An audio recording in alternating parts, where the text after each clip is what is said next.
Welcome to some very famous people you've never really heard of. Bite-sized biographies of the famous, the infamous, and the quirky in less than an hour. My name is Philip D. Gibbons. There's more information about me, this podcast, and a bibliography at someveryfamouspeople.com. There are also photographs of many of the individuals and items mentioned in this podcast. At the conclusion of Part 2 of this presentation, there will be additional suggestions concerning further information about today's subject, Al Capone.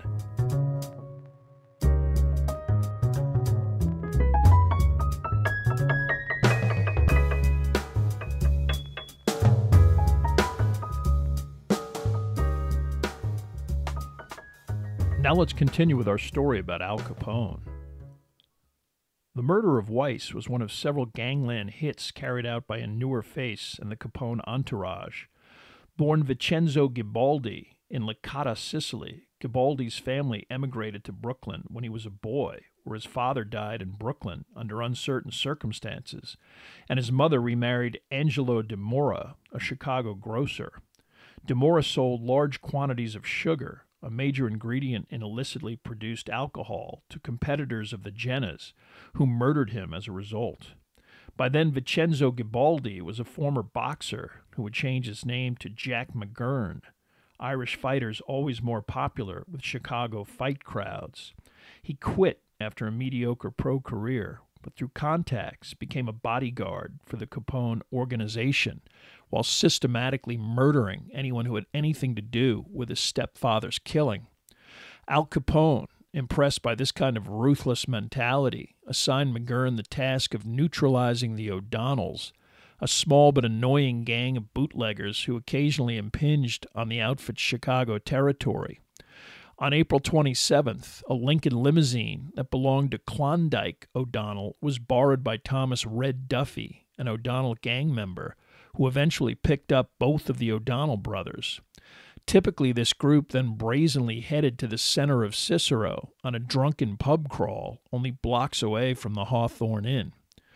Al Capone was eating dinner when he received word that the O'Donnell gang was literally partying it up on his turf right around the corner. Within minutes, several automobiles filled with Capone Confederates headed over to the night spot in question and easily located Klondike's Lincoln. When the O'Donnell group emerged, someone rumored to be Jack McGurn cut loose with a machine gun. The O'Donnell brothers escaped, but two low-level soldiers in their mob were killed, and stunningly, William McSwiggan, the same prosecutor who attempted to indict Capone for the murder of Joe Howard. Just what McSwiggan was doing with a bunch of Chicago bootleggers was as much of a mystery as who killed him. The 26-year-old, it turned out, was childhood buddies with one of the O'Donnell gang members, but it still didn't smell right. In any case, the legal hierarchy was not about to ignore the murder of a prominent civil servant, so Capone, Frank Nitti, another high-ranking outfit member, and McGurn himself all got out of town. Capone first hid out in plain sight in the nondescript home of a low-level associate, but then headed to Lansing, Michigan, and sheltered there with a network of former Chicago Italian residents. For 4 months he waited until finally he decided to respond to the murder warrant that was issued for his arrest. Heading back to Chicago in late July of 1926, he appeared before a judge who immediately dismissed the case for lack of evidence. Whether this was the result of skullduggery on Capone's part, or because Chicago prosecutors knew that McSwiggan's night out with a bunch of gangsters was not a one-off, but in fact he had been involved in frequent mob fraternization involving drinking and gambling, one thing was clear: Al Capone was a free man. The deaths of Capone's two arch-rivals, Weiss and Drucci, did not diminish the open warfare that continued to rage in the streets of Chicago, a violence that at times got very personal. Most speakeasies and nightclubs serving illicit alcohol provided entertainment in some form, mostly jazz or a vocalist with a band. One of these entertainers, named Joey Lewis, was a regular performer at the Green Mill, a club that was owned by the outfit. As compensation, Al Capone gave Jack McGurn a piece of the club's profits, And when McGurn found out that Lewis was not going to renew his contract and was going to earn more money at the Rendezvous, a North Side gang operation, he confronted the singer-comedian and told him he couldn't leave. Lewis brushed him off, said his contract was up, and that was that. He actually performed at the Rendezvous for a week, protected by a bodyguard who accompanied him to and from his hotel residence. Lewis then decided he didn't need protection and that McGurn had only been trying to scare him. On November 9th, 1927, 7 days after he opened at his new club, 3 men showed up at Lewis's Commonwealth hotel room, burst in on the sleepy Lewis when he opened the door, and pistol-whipped him into unconsciousness. Then one assailant took a large knife to Lewis's throat and mouth and even cut off part of the singer's tongue. Although they could have merely shot the defiant entertainer, the thugs instead sent a terrible message to Lewis and any other performer who attempted to assert such independence. Joey Lewis managed to crawl into the hallway and was quickly taken to a hospital where he underwent extensive but successful surgery. He recovered, but eventually became a stand-up comedian, his voice now a bullfrog-like croak, no longer able to belt out nightclub standards. Ironically, most likely to counter the public outcry over the incident, Al Capone actually went out of his way to patch things up, claiming to Lewis personally that he knew nothing about the attack and that Joe should have come to him if he had a problem. Capone also got him back to the Green Mill, equaling the deal at the Rendezvous, and gave Lewis winning tips at dog and horse races controlled by the outfit.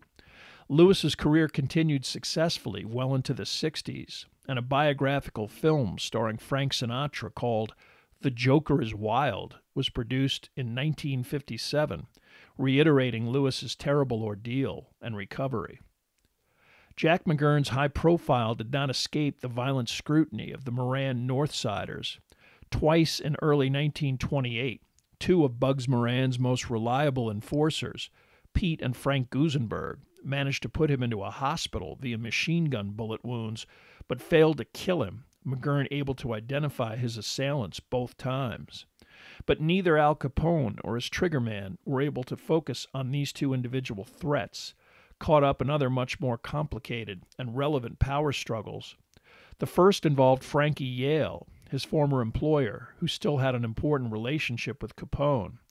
One of the major sources of top-grade liquor smuggled from Canada was an operation of boats, rum runners anchored just off the East Coast, outside of U.S. jurisdiction, that served as a distribution point for shipments from Canada and the Caribbean, a crucial source of liquor as opposed to the low-grade alcohol brewed on site in American cities. Yale had access to the supply and initially did business with Capone, transporting illegal liquor to Chicago by truck. Over time, these shipments were repeatedly hijacked to the extent that Capone felt that Yale might actually be the source of the problem. Further investigation confirmed this suspicion, and even after Capone went out of his way to patch things up with Yale based on their long-term relationship, the hijackings continued. Yale was most likely incensed at Capone's immense power and wealth, and was also possibly aligning himself with the Chicago Aiello gang in its ongoing attempts to eliminate Al Capone. Yale's lengthy criminal career came to an end when a special hit squad, known as the American Boys, was dispatched to Brooklyn. This group consisted of non-Italian gangsters from Midwestern cities like Detroit and St. Louis, men like Fred Killer Burke, Fred Getz, a.k.a. Shotgun Ziegler, August Gus Winkler, and Raymond Crane-Neck Nugent. On July 1st, 1928, Yale was lured out of one of his clubs on a telephone pretext, and he proceeded to head towards his residence, where his wife was allegedly experiencing some physical difficulty.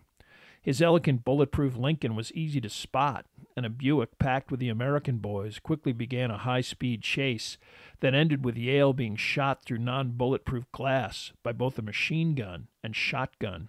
His car careened into the stoop of a brick residence, Yale already dead by the time the automobile came to a stop on the pavement.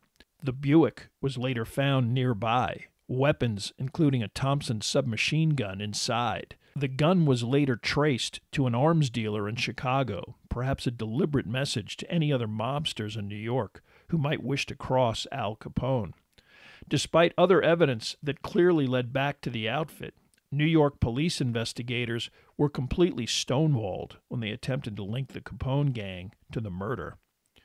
Frankie Yale's murder did not eliminate another Capone headache. On September 7th, Antonio Lombardo, the head of the Unione Siciliana, was walking down a downtown Chicago street when two assailants walked up behind him and his bodyguard and shot both of them in the head. It is believed that the two gunmen were Pete and Frank Gusenberg, the North Siders now allied with Giuseppe Aiello against the outfit. Lombardo was tight with Al Capone, and this organization had been completely infiltrated by mobsters who used it to organize political payoffs and illicit activity. Giuseppe Aiello was intent on not only killing Capone, but also taking control of the Union. His ruthlessness was underlined when, within a few months, Lombardo's Capone-approved successor, Pasqualino Patsy Lombardo, was shot 11 times, murdered in his own apartment, his wife at home, Giuseppe Aiello either present for or having just left a placid business discussion. 3 Northside gunmen, including Pete Gusenberg, were rumored to be the gunmen. Al Capone was already at his newly purchased property on Palm Island in Florida, but he was especially outraged by this latest incident, a close associate murdered in his own home in the presence of his wife, and this act served as a last straw. Aiello was eventually murdered in 1930, but Jack McGurn was already pushing for an additionally major response to the Northside gang, himself incensed by 2 attempts on his own life. Capone gave his approval to McGurn to plan a massive retaliation, but also indicated he wanted to be left completely at arm's length. Exactly how Jack McGurn lured most of the consequential members of the Northside gang to 2122 North Clark early on the morning of February 14th is still unclear. One frequently repeated story had allegedly hijacked decent Canadian whiskey being sold to Moran's gang at a good price, with the promise of another massive delivery on the morning of Valentine's Day. But why would Bugs Moran and his top people be present to merely offload a truck full of whiskey? Later, Moran would claim that the purpose of the meeting was a simple business discussion, but that doesn't really explain how McGurn would have been able to implement his scheme with such precision on such short notice. In any case, one by one, 7 individuals associated with George Bugs Moran entered the garage at 2122 North Clark early on the morning of February 14, 1929.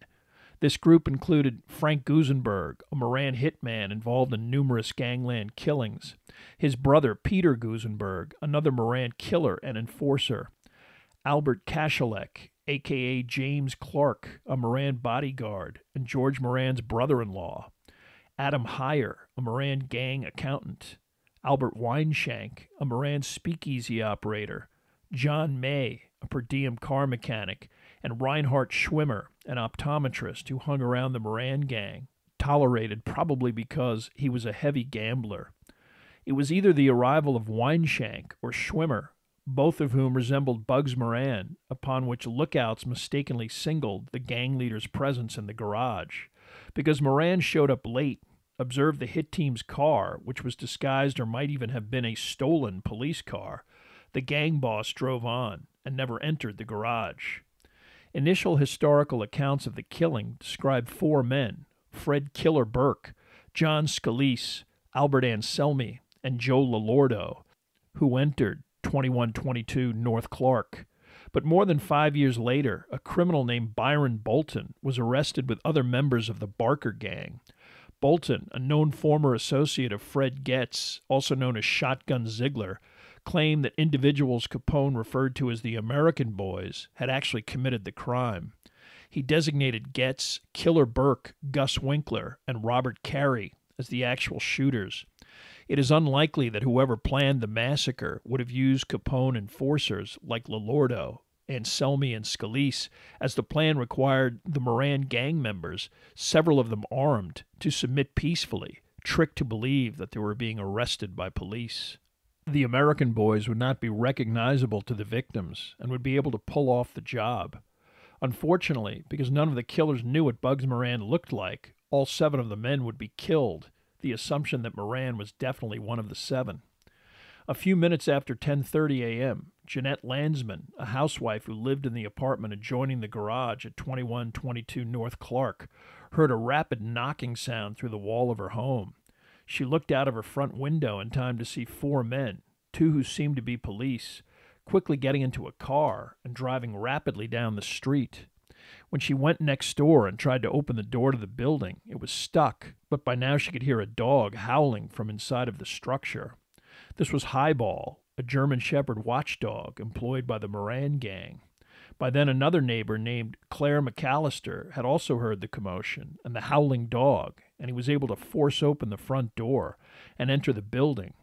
He walked through the empty office and entered the garage, confronted by bodies slumped on the floor or against the wall, some with their heads completely caved in, blood everywhere. One of the men, Frank Gusenberg, murmured something, but a horrified McAllister quickly ran out of the front door, back into his apartment, and told Mrs. Landsman to call police, who arrived by about 10:45. The first cop to get there, a police sergeant named Tom Loftus, informing them of the grisly scene and recommending that they update top officials in the police department. Loftus was even more stunned when Frank Gusenberg spoke up, and when the officer asked who shot him, Gusenberg only said, "Police shot me," a seemingly absurd comment except for the assailant's disguises. Gusenberg refused any additional details and was rushed to a hospital where he died at about 1:30, without naming anyone who might be involved. Al Capone made himself highly visible in Miami before and after St. Valentine's Day, commenting when he heard Bugs Moran's accusation that actually only Moran killed like that. Although Jack McGurn was eventually arrested for the crime, he was released for lack of evidence, McGurn having carefully and also visibly checked into a hotel with his attractive girlfriend, Louise Rolfe. Known thereafter as the Blonde Alibi, Rolfe and McGurn eventually got married so that she could never be forced to testify against her husband.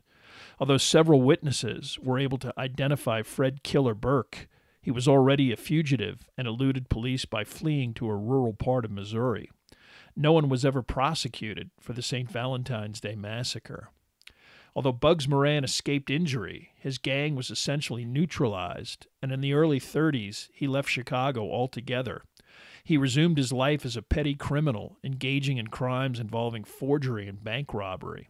Once one of the wealthiest criminals in Chicago, he died penniless of cancer in 1957 in Leavenworth Prison while serving a 10-year sentence for bank robbery, and is buried in the prison cemetery in an unmarked grave.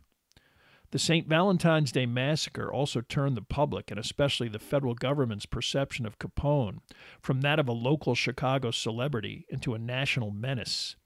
President Herbert Hoover told cabinet members that he wanted Capone put in prison, and an investigation initiated by the federal government concerning Capone's evasion of income taxes began to pick up momentum. Whether or not Capone had paid appropriate income taxes was never really in question.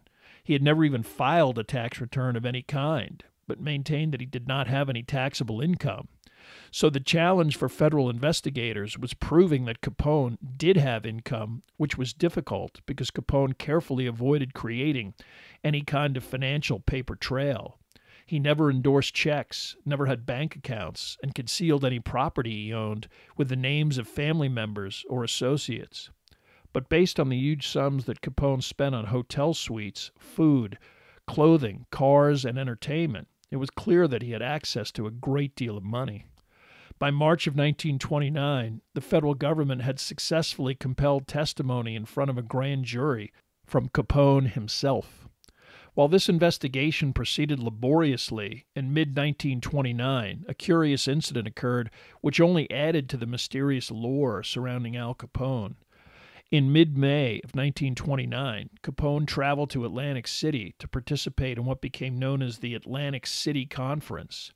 Organized by Meyer Lansky, this gathering included almost all of American organized crime, including Capone, Lucky Luciano, Frank Costello, and many other gangsters from all over the U.S. The meeting was the first attempt by the American underworld to set up a national organization to oversee and make decisions, to divide territory, and adjudicate disputes without violence.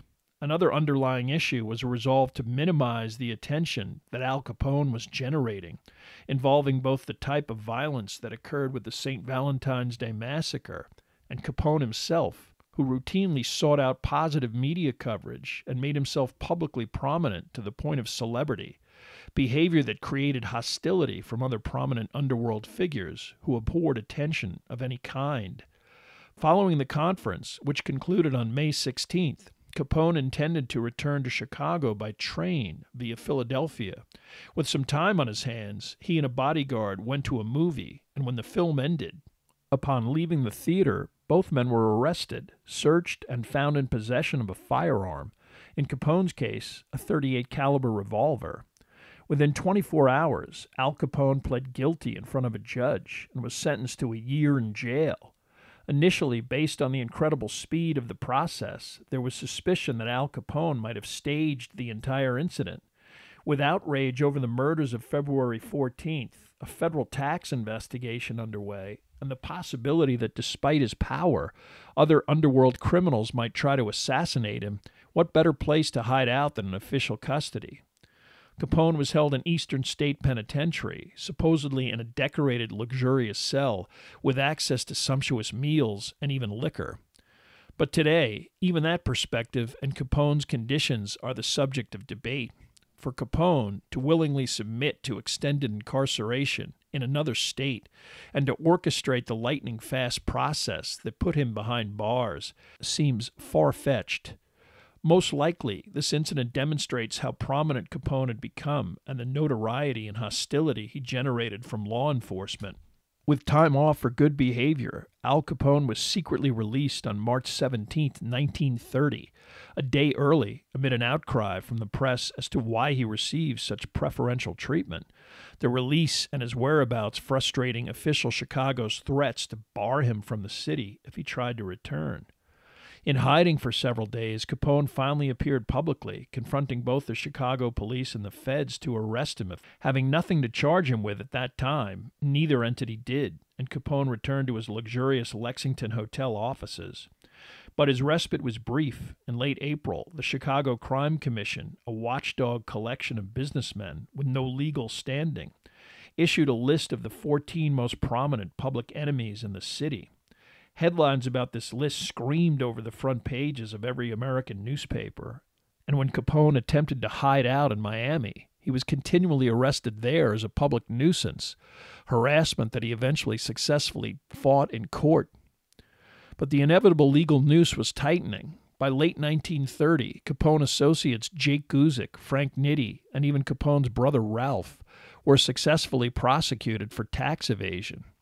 Although a 1959 book, The Untouchables, by Eliot Ness and his co-author Oscar Freire, assigns a great deal of the credit to Ness for taking down Capone, the final piece of this prosecutorial puzzle was assembled when Treasury agent Frank Wilson's investigative team, who tried to assemble a winnable case for years, got a casino cashier in the Ship, one of Capone's largest Cicero gambling operations, to admit that cashier's checks made out in his name were actually a means to funnel money to Capone and others in the outfit. Ness's focus actually was more on destroying and seizing warehouse stores of alcohol, and while financially damaging, did nothing to hurt Capone legally. In popular culture, Ness is also depicted in the television series starring Robert Stack and in the 1987 Kevin Costner film as being in perpetual danger. In fact, Capone specifically ordered that none of the federal prohibition agents like Ness be harmed, as he felt it would attract even more attention from the Justice Department. The 1987 film version of The Untouchables is mostly a completely fictional account, especially confrontations between Ness, played by Costner, and Capone, played by Robert De Niro. In real life, Al Capone never met Eliot Ness face to face. Despite the eventual Hollywood misrepresentation, Capone and his attorneys After indictments for income tax evasion were finally handed down on March 13th and June 5th of 1931, started negotiations with federal prosecutor George E.Q. Johnson over a guilty plea. Both sides agreed on a 2.5-year sentence, which was officially entered on June 16th. But the judge in the case, James Wilkerson, wasn't buying it. At the official sentencing on July 30th, he threw out the plea deal and ordered the case to trial with the comment, quote, "It is time for somebody to impress upon the defendant that it is utterly impossible to bargain with a federal court," unquote. Perhaps Wilkerson was sensitive about a previous sentence he imposed on Capone of only 6 months when the gangster was convicted of ducking a subpoena to testify about the St. Valentine's Day massacre, a sentence that was still under appeal. Despite the trial taking place in a federal court, the full reach of Capone's corruptive power was evidenced when the trial court was informed that the entire potential jury list was already in the hands of the outfit and that many potential jurors were already the subject of bribes or intimidation. Judge Wilkerson responded by merely switching the jury pool from another case at the last minute, allowing for an untainted group of jurors. Specific details, not only of Capone's lavish spending habits, as well as testimony linking him to profits from various rackets, were presented, that despite the defense's suggestion that Capone was merely a habitual gambler that lost much more than he won, Al Capone's legal good fortune ran out on October 18th when the jury returned with a verdict of guilty. 6 days later, Capone received a sentence of 11 years, the longest sentence ever imposed for tax evasion. By comparison, Nitti and Guzik received 18 months and 5 years, respectively. Although he would appeal, Capone was confined in the Cook County Jail until May 2, 1932, when the Supreme Court of the United States refused to hear his case. Immediately, the federal government prepared to send him not to Leavenworth, where Nitti and Guzik languished, but to the penitentiary in Atlanta, the system's harshest. He began serving his sentence on May 4th.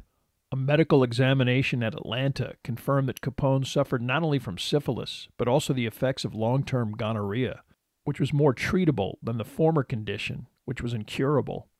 Rumors of special treatment for Capone, even if it was merely from other prisoners attempting to curry favor with the gangster, or promises from him of payments once they were freed, persisted. Officials also were worried about threats to extort Capone while in jail, or even another convict killing him for the notoriety. On August 19, 1934, Al Capone was placed on another train with 42 other prisoners, a train that was very different from his ride to Atlanta on the Dixie Flyer, where he interacted with other civilians and played cards.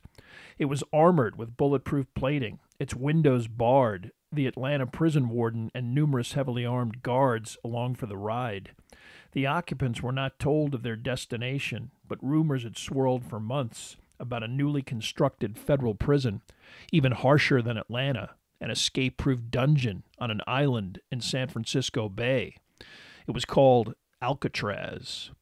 Once the train reached Tiburon, a town just north of the bay, the train cars were loaded onto a barge, the men still not allowed out of the train for security reasons. Capone was among the second group of prisoners transferred to Alcatraz, the first a similar contingent of problem prisoners from McNeil Island, Washington.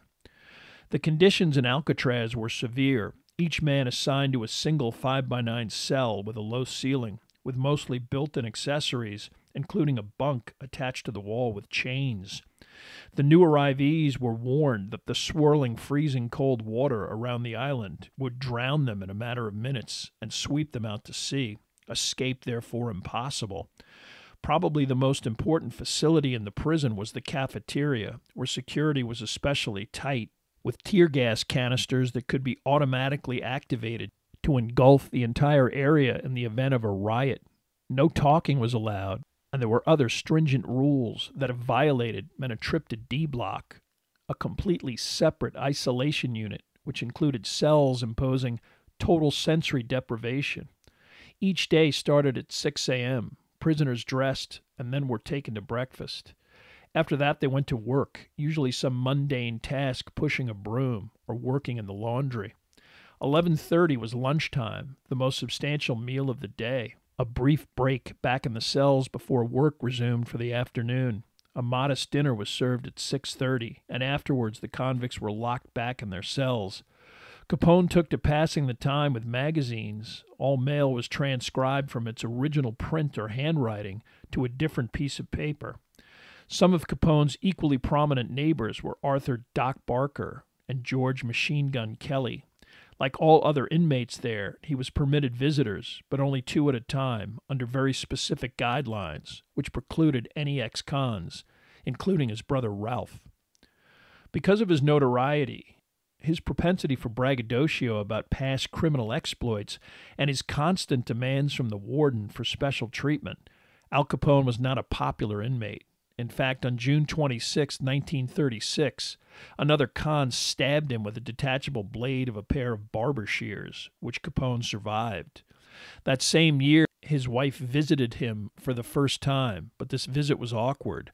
The convict only visible through a glass 3-by-9-inch hole, conversation barely audible, even when the speaker shouted through the screen provided for that purpose, and not exactly private. In August of 1936, another prisoner of Capone's stature arrived, Alvin Creepy Karpis, the only public enemy number 1, named by the FBI to be taken alive. Karpis was the mastermind of the Barker gang and managed to pull off a crime wave of bank robberies, murders, kidnappings, and even a train robbery before he was arrested by the FBI on March 1st, 1936, in New Orleans. In a memoir published over 30 years later, Karpis described Capone as a pale, shrunken figure. He would also observe firsthand on February 5, 1938, when Capone mentally and physically collapsed in the Alcatraz cafeteria, his health now starting to suffer severely from the tertiary syphilis that racked his nervous system. Capone was transferred to the small Alcatraz prison hospital and never returned to the regular inmate population. He spent a considerable amount of time in the wing of the hospital designated for those considered to be psychologically unstable, in one of 3 cells known as bug cages, wire enclosures that permitted zero privacy. Finally, unwilling to merely release Capone before his time, the Bureau of Prisons allowed his transfer to Terminal Island in San Pedro, California, on January 6, 1939. By now, Capone's mental capacity was utterly diminished, his conversation peppered with the mention of celebrities, exploits, and future plans that were utterly delusional. Neither the Capone family or the federal government wanted the spectacle of a public release of Al Capone. Government doctors recommended that the family consign Capone to the care of members of the medical staff at Johns Hopkins Hospital in Baltimore, the leading specialists in the nation on the treatment of neurosyphilis. Capone was secretly transferred to the penitentiary at Lewisburg, Pennsylvania, and then officially released on November 16, 1939. His wife must have been shocked by the appearance of what had been the most powerful gangster in America. Stooped, thinner, with a receding hairline and a perpetual bewildered grin on his face, he exuded a childlike manner. Capone underwent what was an experimental approach to a condition this advanced, an exposure to malaria that raised the body temperature to 106 degrees, hopefully inhibiting his disease. After 4 months of treatment, Capone and his family returned to his house on Palm Island. His expenses were now being picked up by Ralph Capone. In fact, when the federal government placed a tax lien on the Miami Palm Island property and threatened to auction it off, it was Ralph who paid $50,936 to settle the debt. Although shortly before his release, Look magazine claimed Al Capone would soon resume his position as the head of the Chicago Rackets, his former lieutenant Jake Guzik summed up the situation accurately when asked about Capone's situation by shaking his head and responding ruefully, "Al is nuttier than a fruitcake." Even if Al Capone had emerged physically unscathed from Alcatraz, the criminal landscape had changed forever. Prohibition was long gone, and with it the easy money that made a lot of the other rackets flourish. The demise of the henchmen, both rumored and actual, who participated in the St. Valentine's Day Massacre, demonstrated how quickly fortunes changed for members of the outfit after Capone was successfully prosecuted. John Scalise and Albert Anselmi became part of a conspiracy to overthrow Capone, an intrigue that was discovered and punished by their murder only months after the February 14th massacre, perhaps at the hands of Al Capone himself. In late March of 1931, Fred Killer Burke was arrested, tried and convicted in the shooting death of a Michigan policeman, receiving a life sentence. He died in prison in 1940. Al Capone's successor, Frank Nitti, was not enthusiastic about some of the other American boys. Nitti ordered the 1933 execution of Gus Winkler after Winkler was suspected of helping FBI agents with an investigation in Kansas City. Fred Getz was also murdered in 1934, with any number of individuals possibly responsible, but based on the Cicero location of his death, most likely it was the outfit. Nobody had to take care of Robert Carey. On July 30th, 1932, in New York City, he killed his girlfriend and himself in a murder-suicide. It took longer, but the demise of Jack McGurn was perhaps the most illustrative example of how quickly Capone's power diminished. McGurn was always considered a braggart and a hothead, and with his mentor Capone gone, Frank Nitti had no use for him. Additionally, McGurn, now too recognizable as a hitman. For a while, McGurn tried to hustle a living as a golf pro, hanging out at a mobbed-up Chicago golf course, of which he was a part owner. By 1936, still married to Louise Rolfe, McGurn was broke, hadn't killed anyone in years, and was rumored to have threatened Frank Nitti if Capone's successor didn't let him back into the rackets. On February 14, 1936, 7 years to the day after the infamous massacre he allegedly planned, Jack McGurn was bowling with two buddies, a regular Friday night outing. Shortly after midnight, 3 gunmen burst into the bowling alley and methodically shot him fatally in the head and back. Although technically this occurred on February 15th, earlier, on Valentine's Day, someone, knowing that McGurn would be at the bowling alley, left him an inscribed valentine with a drawing of a couple, apparently in need of cash, standing gloomily with a for sale sign next to all of their worldly goods. The printed message inside read, "You've lost your job, you've lost your dough, your jewels and cars and handsome houses, but things could still be worse, you know. At least you haven't lost your trousers." A similar lengthy demise awaited Al Capone. He spent most of the 40s in veritable exile in Miami. He could do little but take walks in the sunshine. An occasional photo of him in his pajamas fishing off the boat dock in the backyard would appear in national newspapers.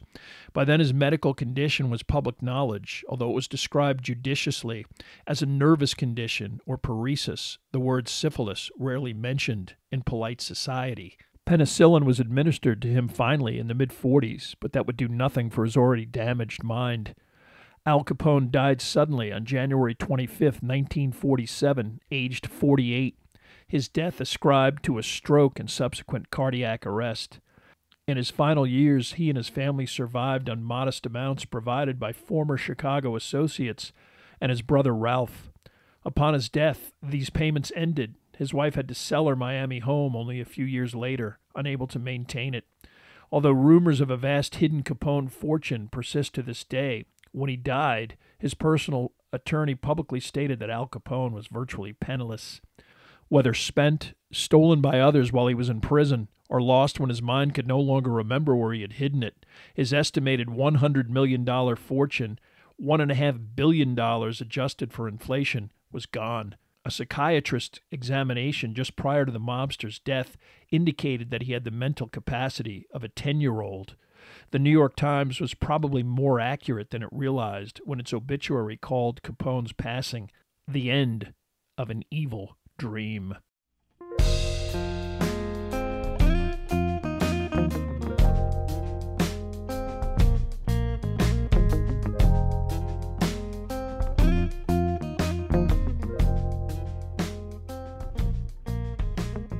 Thank you for listening to part 2 of this podcast about Al Capone. Much of the information for this podcast came from the books Al Capone, His Life, Legacy, and Legend by Deirdre Bair, Capone, The Man and the Era by Lawrence Bergreen, and The St. Valentine's Day Massacre by William J. Helmer. There are also additional photographs, bibliographical, and musical information at someveryfamouspeople.com. If you have enjoyed this presentation, please like us at our Facebook page, Some Very Famous People, and follow us on Twitter at Philip D. Gibbons. Also rate us on iTunes, and, if you have the time, leave a brief review. A link is provided at the website.